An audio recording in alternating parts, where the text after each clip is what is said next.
Hello, ladies and gentlemen. Well, there's going to be a little bit something different today, and then you guys can also, tell me if you think it's wrong or whatever, or if you think it's good.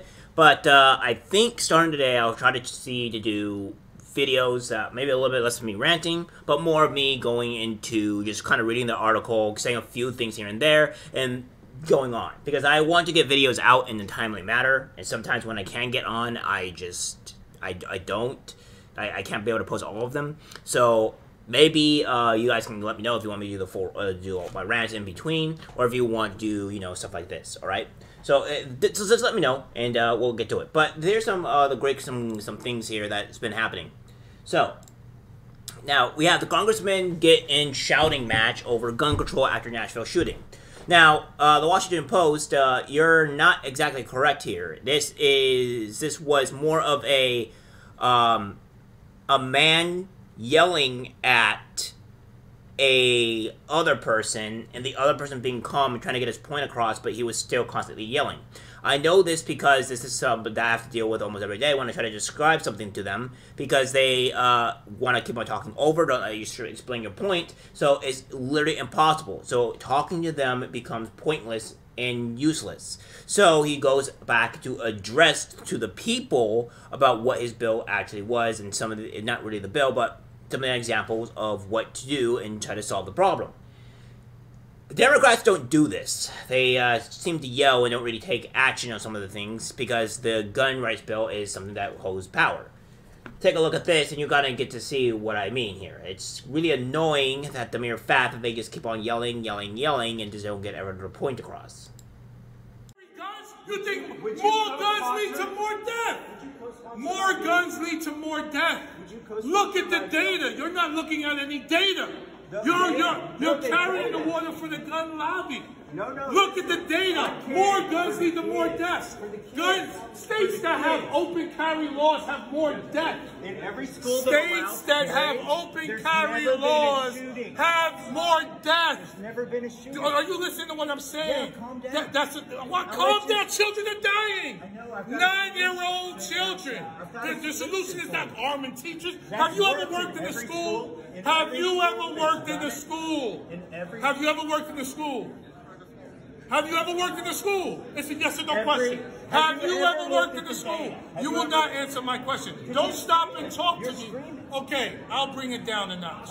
Have you ever worked in a school? I worked in the school for 20 years. I was a teen. I was screaming before you came and interrupted me. I worked in the school for 20 years. I worked in the school 20 years. I was a teacher. I was a school counselor. I was a middle school principal. I was in cafeterias, protecting kids every day of my career. Clown. He can't even answer a yes or no question. Answer. Why would they pass legislation? Why? Answer the question. Ask him right now. Make him answer. See, what I'm getting at here now is that, see how one of them is being calm and trying to explain things, trying is the key word here, and then the other guy is just screaming at him. Now, I understand you guys see me yell and get angry at some of the things that happens in my videos. Expressing my anger, expressing my frustration, expressing something that, needs to be, I feel that needs to be expressed. However, when it comes to an actual legitimate debate, or you're trying to discuss things, it is best to remain calm and try to discuss things in a timely manner to not make yourself look like a fool. Now, of course, it is difficult, at least I'm trying to recover from this, is that when you get into a debate, is that you try to remain calm, and if they're talking over you, do not start yelling. It's very annoying, because when they do not accept the ability to remain calm and to not yell over you, sometimes you have to do that to yell in order to get your point across. And that's what's annoying. So you have to make clear boundaries and clear rules to always let the person speak in order to get their point across. These are some of the things I would like to implement into some of my debates or my certain podcasts, etc. If I ever go into debating some of these people. Because that's how you do, I think, a very calm and normal debate. Especially when it comes down to statistics and stuff like that, to where you're trying to refute claims. And things like this is what should happen, but it doesn't. And when you're yelling and acting a fool and being stupid and in emotions, it doesn't really help get your point across. And I do that for the videos because I'm not trying to debate, and it shows my actual level of anger for it. But when it's in a debate, you can't let emotions play, and you can't really yell. And these are things that need to be established. But we have worse things that are also happening here, besides just the gun debate here, with this guy obviously yelling and not really getting any of his point across and just acting a fool, while the other guy seemed calm and collected. And I would rather go with the guy that's calm and collected rather than somebody that's yelling in anger over something that, is insanity. Because instead of wanting to actually help, he's doing more damage than good. And we have this. And this kind of becomes a bigger issue for me in particular. California moves ahead with state-sanctioned kidnapping bill that would allow therapists to take children from families without notice or provocation. California Judiciary Committee heard testimony on Tuesday for and against a bill that would allow mental health professionals to place a child as young as 12 in a residential shelter facility without parental knowledge or consent and without there being any prior allegations of incest or child abuse.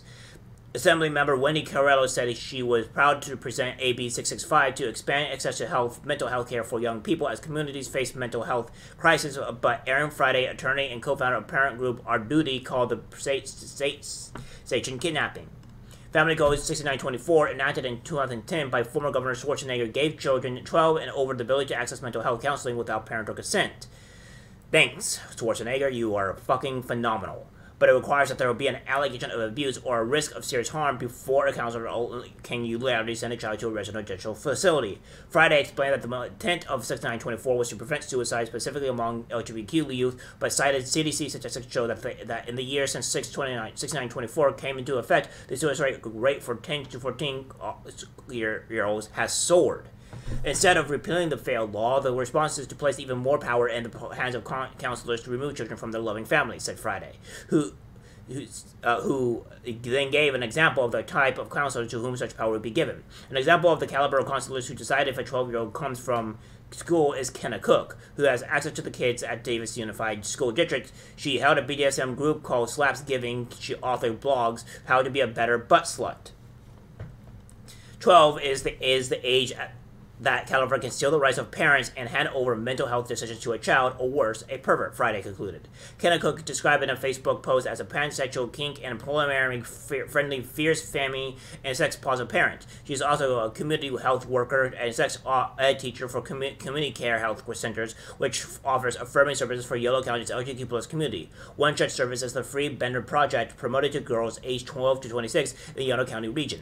Adolescent girls seeking to flatten their chests using one of the dangerous chest compression devices provided by the service are assured that the bender will be mailed discreetly to their home or a safe location or for pickup. So essentially, they'll be able to kidnap the children without the parents' notice, and they have to file a parent kidnapping thing, which they won't be able to do because this bill will be enacted. Great. So they'll just be able to notice a key word here: to their home, or, and this is the thing, or a safe location for pickup. Yeah, so where is that location going to be, and why would they want at another location where they can just kidnap the child? Alright, that makes bloody sense. Carrello spoke of the new reality young people are experiencing, one of mass shootings, fentanyl overdoses, and social media bullying. She quoted CDC statistics indicating that 60% of teenage girls feel persistent sadness and loneliness, and stressed the need to shift the stigma around mental health and make it easier for young people using Medicaid to get help. Well, there's multiple reasons why some females are actually having some type of mental breakdown or image issues or stuff like that. Is because you guys allow things like Facebook, or not necessarily Facebook, but Instagram, TikTok, of the like, to be allowed into the kids' hands, which is causing women, particularly young girls, immense amount of issues. And this has been shown. So if that's the case, you guys need to ban that at a certain point of age, because that is what needs to happen. Now, obviously, the TikTok ban has been egregious and horrible, and that should not be allowed. However, there needs to be just banning TikTok, not doing all these authoritarian 1984 type bullshit that's in the law. or rather in the bill. In her opposing testimony, Friday said that AB 65 goes much further than just expanding medical coverage for minors seeking mental health services. She stated that the bill greatly expands the power of a council with regard to residential facilities. This bill permits the council to decide if a child 12 or older is mature enough to be placed in a facility away from his parents without any claim of abuse or indication that the child is in danger, said Friday. This bill is state-sanctioned kidnapping, she said. I was extremely disturbed by Councilwoman Winnie Carello's disingenuous statement that there was a bipartisan support for her bill 10 years ago. Friday said in a statement to the Post-Millennial, the Democrats tried and failed 10 years ago to pass a bill that gave mental health counselors power to send a child to a residential facility without claim of abuse or serious harm to the child. The 2019 bill signed into law required those minimum claims, not one council person questioning her about the fact. Despite us raising it, Friday, I truly believe that the Democrats knew exactly what they were doing, hiding under the cloak of equity to further trample on parental rights. The committee voted 7-2 in favor of the bill. So, yeah, this is what's happening.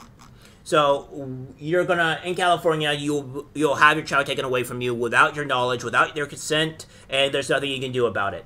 This is what we're heading towards. Get the fuck out of California. Keep your kids away from school. Homeschool your children so this can't happen. Because if you do live in California, your children's lives are pretty much forfeit. And they will be taken away from you. At all costs. Alright guys, that's it for the video. Like, subscribe, share, as always.